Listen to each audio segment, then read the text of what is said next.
High প্রিয় দর্শক, সকাল সকাল দেখতেছি আমার কাকু এই লাঙ্গল নিয়ে টানাটানি করতেছি। ও কাকু, হ্যাঁ, বলেন। কেমন আছেন কাকু?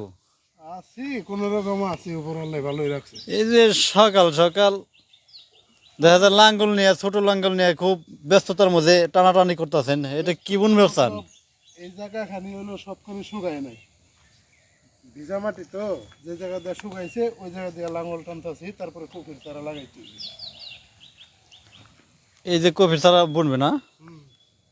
তো এই যে কফির চারা এগুলো মানে কতদিন আগে বুনছেন? এই যে কালকে, গতকালকে আমার কাকু তো দাদা কাম সারছে, দাদা এক ক্ষেত্রের মধ্যে কত পথ বুনতেছে। কাকু এগুলো কি বুনছেন? এই যে পালন শাক, আর কি আছে? পালং শাকই আছে আর কিছু চারা আছে। কিছু দাঁড়া আছে পাশাপাশি, এমনি সোয়াশ পাতা বুনেন নাই?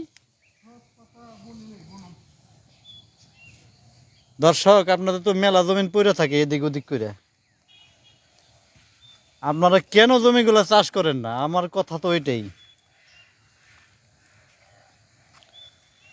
আপনি যদি আবাদ না করেন, কাউকে দিয়ে দেন, তারা আবাদ করুক, দেশটা সুরক্ষিত থাকবে এবং দেশটা অভাবে আসবে না। মেলা জমিন পতিত আছে বর্তমানে, তো আপনাদের যাদের পতিত জমিন পড়ে থাকে অবশ্যই কাউকে না কাউকে দিয়ে নিজে করেন অথবা আত্মীয় স্বজনকে দেন। যেরকম কফি, বেগুন, মরিচ, এই যে ক্ষেতটা দেখতে পাচ্ছেন, এই ক্ষেতটা গত বছর এই যে লাইনগুলো দেখতে পাচ্ছেন, এই লাইনের ভিতরে যে উঁচু জায়গাটা স্থান দেখতেছেন, এখানে মরিচ চাষ করেছে, মরিচ, কাঁচা মরিচ। এই কাঁচা মরিচে কৃষক এত পরিমাণে লাভবান হয়েছে কল্পনার বাইরে। এবার এই যে বীজ দেওয়া হয়েছে, বিষ গাছ, এই যে ঘাসগুলো আছে না, ঘাস, এই ঘাসগুলো মারার জন্য এই যে বীজ দেখা, আপনারা একটু খেয়াল করে দেখেন, মারার জন্য বীজ দেওয়া হয়েছে।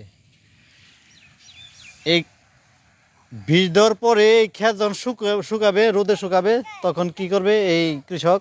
আবার সেই কাঁচামরিচ বোনার জন্য মানে চেষ্টা করবে। এবং আমার সাথে কথা হয়েছে যে এবারও কাঁচামরিচ বুনবো। তা আমি জিজ্ঞেস করছিলাম যে কাঁচামরিচে কেমন ব্যবসা করছিলেন গত বছর? তখন বলছিল আলহামদুলিল্লাহ খুব ভালো ব্যবসা করছি, এবারও বুনবো, অধিক ফলন হয় আর সহজেই ব্যবসাটা উপর দিকে ওঠে। তো এই যে